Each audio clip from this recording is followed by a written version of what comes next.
Hola queridos hermanos en Cristo, nuestro Señor, la Virgen Santísima, Dios los bendiga. Es una alegría para mí saludarlos nuevamente en un programa más de esta sección que hemos intitulado como las herejías. Estamos viendo cómo todas las herejías de la historia de la Santa Madre Iglesia están surgiendo y resurgiendo hoy en día. Nuevamente ya nos lo advertía el Papa San Pío X en su encíclica Pascendi, que todas las herejías están más vivas que nunca, y pues si eso fue hace 100 años que lo dijo el Papa San Pío X, imaginémonos cómo está hoy en día todo. Pero pues nosotros sabemos que el remedio que nos ha brindado el cielo para combatir contra estas herejías se llama Santo Rosario. Es el Santo Rosario, el rezo fervoroso, amoroso del Santo Rosario nos va a permitir no caer en herejía, y si estamos en una de ellas, salir de ellas. Es una de las promesas que la Virgen Santísima ha dado a quienes recen con amor y devoción su Santo Rosario, el cual espero que todos los que están viendo este video lo recemos, y si no lo vemos, si no lo hacemos aún, que adquiramos ese sanísimo, buenísimo y santísimo hábito de rezar el Santo Rosario diariamente. Y hablando de esto, pues nos encomendamos a María Santísima, campeona y triunfadora de todas las herejías, para que ella nos defienda y nos aparte de todas las herejías, y las saludamos con un Ave María diciendo: In nomine Patris et Filii et Spiritus Sancti. Amén. Ave Maria, gratia plena, Dominus tecum, benedicta tu in mulieribus, et benedictus fructus ventris tui, Iesus. Sancta Maria, Mater Dei, ora pro nobis peccatoribus, nunc et in hora mortis nostre. Amen. Sancte Joseph, ora pro nobis. Sacratissimum cor Jesu, in te confido. In nomine Patris et Filii et Spiritus Sancti. Amen. La herejía de la que vamos a hablar hoy es el modalismo, una herejía muy extendida hoy, muy seguida por millones de personas hoy en día. Ya lo vamos a ver. ¿Y qué nos dice esta herejía? El modalismo nos dice que Dios, pues es Dios, pero que es Padre, pero que cuando Dios es Padre no es Hijo ni Espíritu Santo, o que cuando Dios es el Hijo no es el Padre ni el Espíritu Santo, o cuando Dios es el Espíritu Santo no es el Hijo ni el Padre. O sea, en pocas palabras, Dios es solo una persona, lo cual es una herejía, porque nosotros los cristianos creemos que Dios es una sola naturaleza, esencia, en tres personas distintas. ¿Quiénes fueron los modalistas? Bueno, son, que hoy en día los hay, afirman que Dios es una persona, ¿no? Entonces nosotros tenemos que tener clarísimo, hermanos, como católicos, como creyentes, que nuestro Señor, que Dios es una esencia, tres personas. Una esencia, tres personas. Una esencia, tres personas. Una naturaleza, tres personas. Consubstancial, dice el credo, ¿no? Entonces somos uno.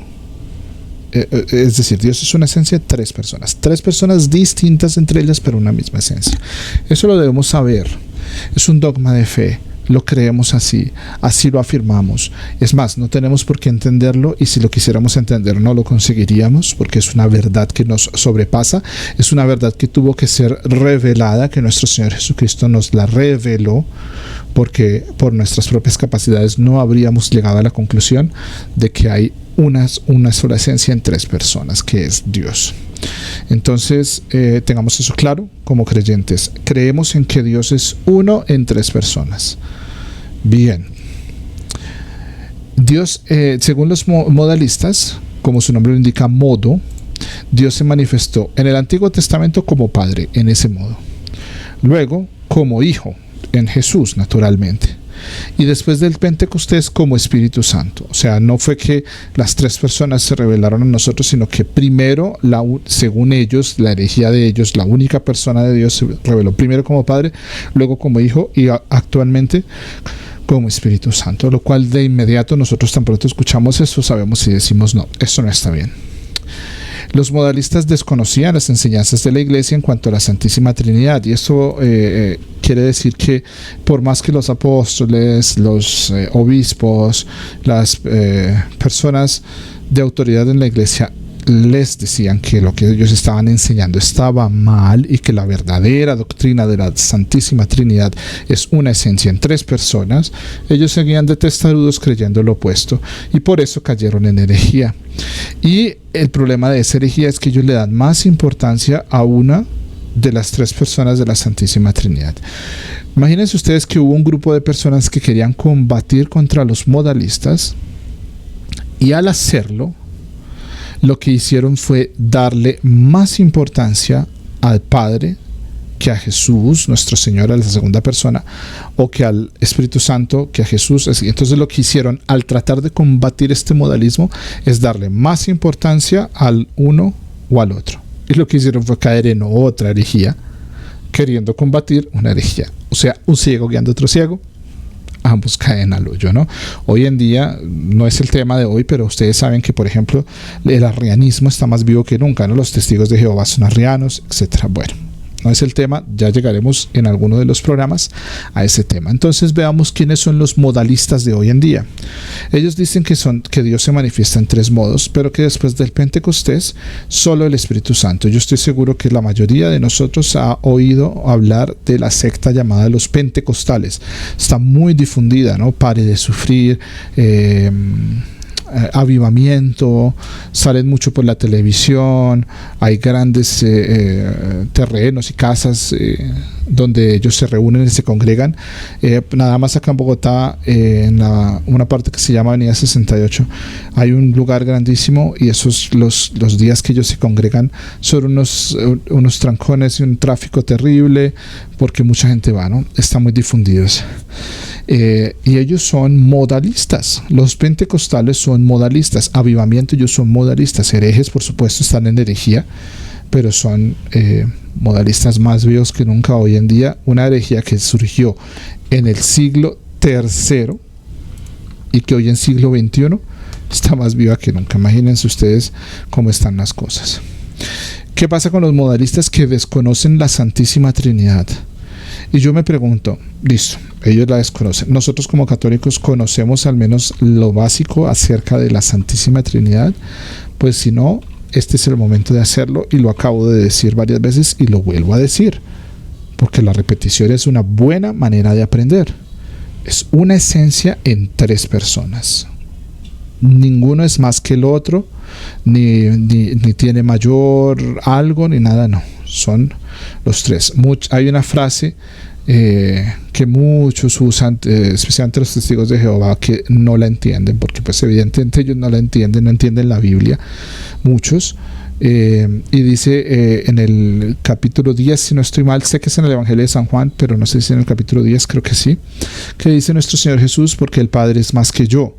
Pero lo que nuestro Señor Jesús está queriendo decir con ello es que su voluntad la somete toda a la voluntad de Dios. Sabemos que el gran mérito que tuvo nuestro Señor Jesucristo al encarnarse para sufrir y padecer su pasión y luego resucitar, lo hizo por nosotros, sometiendo su voluntad. Él mismo voluntariamente somete su propia voluntad de Dios a la de Dios Padre, que es una enseñanza para nosotros, ¿no? Nosotros como cristianos deberíamos hacer lo propio. La Virgen Santísima, la Reina del Cielo, ella misma: yo soy la esclava del Señor, hágase en mí según tu palabra. Ella somete su voluntad a la voluntad de Dios. Nosotros deberíamos hacer lo propio, ¿no? Hoy en día el mundo nos enseña todo lo contrario, ¿no? A no aceptar la voluntad de otros, sino que es la mía, es que yo tengo razón, es que yo soy el que valgo, es que yo soy importante. No, es la voluntad de Dios la que importa. Entonces ese texto mal entendido de cuando nuestro Señor Jesucristo somete su voluntad a la de Dios, pues se presta para que los modalistas hagan y deshagan, pero desconocen toda la cantidad de otros textos bíblicos donde claramente se ve la doctrina de la Santísima Trinidad. Es una oportunidad para que nosotros tratemos al menos primero de tener claro que yo como católico cristiano creo que Dios es uno, pero que son tres personas, que ninguno es más importante que el otro. Y es el siguiente punto de acá de la presentación, que dice: dan más importancia a una persona de la Trinidad. No, ojo a esto, ¿no? Orarle a uno es orarle a las tres, y ellos no están en competencia entre sí. que esto es algo curioso, pero te pasa, ¿no? Ellos no están en competencia entre sí. La Santísima Trinidad no está midiendo a ver quién es más o quién es menos, o quién gana más, quién hace menos, quién hace más milagros, no, o sea, no hay una competencia entre sí. Mucho ojo, muchos incluso han tenido la tentación de sentir, ay, le voy a orar al Espíritu Santo porque es que Él sí concede, en cambio nuestro Señor Jesús no. Le voy a orar a Jesús porque Dios Padre no. Mucho cuidado, no caigamos en esto. Si nos ha pasado, pues no pasa nada. Nos ha pasado, pero de ahora en adelante no nos va a suceder más. Entonces, si yo le oro a nuestro Señor Jesús, le estoy orando al Padre y al Espíritu Santo. Solo que estoy hablando con la persona de nuestro Señor Jesús. Si yo estoy adorando a Jesús, nuestro Señor, por ejemplo, en la Eucaristía, yo estoy adorando a toda la Santísima Trinidad. Si yo estoy adorando al Espíritu Santo y le digo, ven Espíritu Santo, ilumíname, ayúdame, yo le estoy orando a los tres, y le estoy orando a Dios Padre, le estoy orando a los tres. No hay competencia entre ellos, y todo lo que tiene que ver con uno tiene que ver con los tres. Por lo tanto, no nos sintamos no caigamos en ese error de pensar que el uno es más, que el otro es menos, que si le oran uno no le otro al otro, que si le oré a Jesús el Padre se puso celoso, que si el Espíritu Santo me dijo que no, o sea, por favor. Y lo mismo sucede, hago un corolario de esto, lo mismo sucede con la devoción mariana, la devoción a la Santísima Madre, la Virgen del Cielo, Nuestra Señora Linda. No está en competencia con la Santísima Trinidad en nada, porque nosotros alabar a la Virgen Santísima, orarle a ella, es orar, adorar a la Santísima Trinidad. El Santo Rosario lo hemos aprendido con San Luis María Griñón de Montfort. Quienes no han podido tener la oportunidad de ver los videos que he subido leyendo el libro El secreto admirable del Santísimo Rosario para convertirse y salvarse, de San Luis María Griñón de Montfort, este santo, que está en proceso de ser declarado doctor de la Iglesia, nos enseña que la Santísima Trinidad misma fue quien le dio el Santo Rosario a la Santísima Virgen, a Santo Domingo. Es una oración trinitaria, y a través del Santo Rosario adoramos a la Santísima Trinidad, ¿cierto? Oramos con la Virgen Santísima, y la mayoría de oraciones del Santo Rosario son Ave María, pero son palabras bíblicas venidas de la Trinidad, ¿no? Entonces, todo es una oración trinitaria. Entonces, ellos no están en competencia. Ni Jesús, ni la Virgen, ni Dios Padre, ni nadie. Ellos, no hay competencia entre ellos de nada, porque orarle a uno es orarle a todos. Y decía un místico, también un santo, que cuando oramos el Santo Rosario, la Santísima Trinidad misma viene y ora con nosotros. Entonces, pues tengamos eso presente, que no hay competencia de nada entre ellos. Si bien la Santísima Trinidad son tres personas, una esencia, no hay competencia, no es uno más que el otro, no hay rivalidad. Y por último, y este tema para mí es un tema más complicado, pero a la vez hay que mencionarlo, no puedo evadirlo, no puedo evitarlo, por más que pueda ser polémico, no puedo evitarlo. Los modalistas hoy en día le dan más importancia al Espíritu Santo. Y tenemos un peligro, y es que muchos confunden la presencia del Espíritu Santo con un sentimiento, y sobre todo con un sentimiento bueno. Y eso le pasa mucho, tristemente, a los que se llaman carismáticos. No los estoy criticando ni juzgando. Los carismáticos han producido vocaciones, conversiones, etc. Pero hay que tener mucho cuidado, porque ese sentimiento que uno experimenta, que muchas veces es bueno, es bonito, de paz, también muchas veces ese sentimiento no tiene por qué ser el fin, como a muchos sí les pasa. Es más, siempre tenemos que tener en cuenta que el sentimiento no es un fin en sí mismo.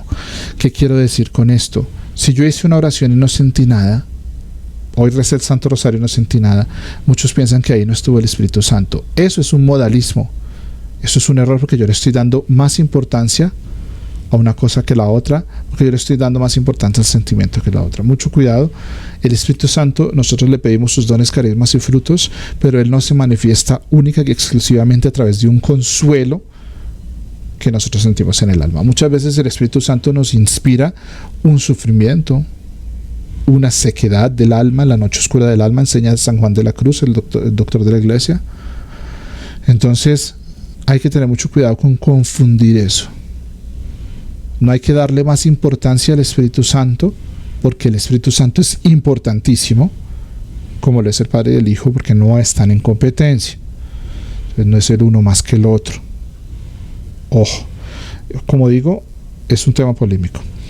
Y quiero traer a colación, para terminar, a San Pedro de Alcántara, un maestro de oración santo, que decía: cuando yo termino de orar, por ejemplo, hice el Santo Rosario, hice una meditación bíblica, fui a la Santa Misa, etc. Dice él, cuando yo termino de orar, si después de orar, yo siento, no que me sienta bien en los sentidos, que me siento, aunque muchas veces nos sucede y eso es bonito, pero eso es un don de Dios, que nosotros experimentemos un consuelo espiritual.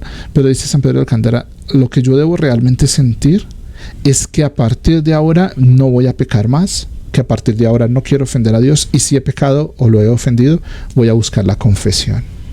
O si estoy en una situación de pecado en la cual no me puedo confesar, voy a buscar cómo salir y solucionar esa situación para poder volver a entrar en comunión con la Santa Madre Iglesia a través de los sacramentos. Entonces, ese es un verdadero fruto de la oración, no el sentimiento, que a veces y muchas veces es el sentimiento, pero no es el único fruto, ni debe ser el fruto que nos guíe solamente, sino que lo contrario, el fruto es que yo quiero dejar el pecado, que yo aborrezco el pecado y que yo quiero ser mejor. Y decía también Santa Teresa de Jesús que si bien en la oración participa también el cuerpo y los sentidos, naturalmente no es lo único, aunque muchas veces sí. Ojo, hermanos, no dejemos que solamente nos guíe esas sensaciones, ese sentir, yo siento a Dios, pero eso tiene que tener un fruto en mi vida, rechazando el pecado, buscando ser mejor. No buscar a Dios solamente por lo que yo siento. Es más, se le da más gloria a Dios cuando lo busco, aún no sintiendo nada, cuando estoy de mal humor, cuando tengo un mal sentimiento, cuando he pecado, caí en un pecado horrible, ofendí a Dios de una manera y me siento mal. Entonces, como me siento tan horrible por ese pecado, ¿qué hago? Rezo. Y lo primero que va a hacer el demonio, porque al haber pecado le abrimos la puerta, es a decir, pero usted tan cochino y va a rezar el Santo Rosario así sucio, con las manos untadas de pecado. Acaba de cometer un pecado horrible y se va a atrever a rezar el Santo Rosario. Es cuando más rezamos, porque estamos buscando a Dios para que nos dé su perdón. Así no sintamos sino solo dolor. Yo acabo de cometer un pecado y me siento mal porque ofendí a Dios. Entonces voy a rezar, porque en ese dolor que voy a sentir, en esa repulsión que voy a sentir al rezar por haber pecado, ahí entra Dios con su misericordia y empiezo el camino de perdón y empiezo el camino de conversión. Ojo con el manejo de los sentimientos, no caigamos en modalismo, no le demos más importancia a una de las tres personas de la Santísima Trinidad porque no están en competencia, ni tampoco la Santísima Virgen, ni San José. Entonces, mucho cuidado con esto, hermanos, y seamos, como siempre, enamorados de Dios, enamorados de nuestro Señor, enamorados de la Virgen Santísima y muy devotos del Santo Rosario, que ustedes saben que soy apóstol del Santo Rosario. Lo promuevo porque a través de él se logran bendiciones, gracias y conversiones como nosotros no tenemos ni idea. Ave María Purísima, sin pecado concebida, María Santísima. Muchas gracias por este video, por haber visto este video, y esperamos que puedan continuar disfrutando del contenido de este canal, que está hecho para acelerar el triunfo del Inmaculado Corazón de María, que llegue el reino de María al mundo y a nuestros corazones. Hasta pronto.